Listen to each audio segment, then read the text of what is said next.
नमस्कार, मी आरती आणि आपण पाहताय आवाज इंडिया मराठी शोध सत्याचा। बारामतीमध्ये राष्ट्रवादी काँग्रेस अजित पवार गटाचा मेळावा झाला। मेळाव्यात सुनील तटकरे यांनी भाषण केलं। यावेळी त्यांनी बारामतीची पोटनिवडणूक बिनविरोध व्हावी असं म्हणाल्यात। सर्व राजकीय पक्षांना विनंती करतो, बारामतीची पोटनिवडणूक बिनविरोध व्हावी, पण जर ही निवडणूक लादलीच तर शपथ सांगतो।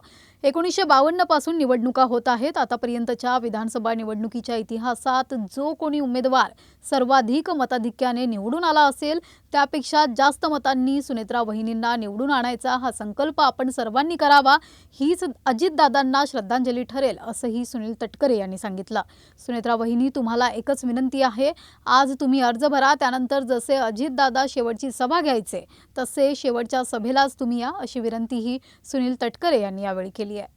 अशाच वेगवेगळ्या अपडेट्ससाठी बघत रहा आवाज इंडिया मराठी शोध सत्याचा।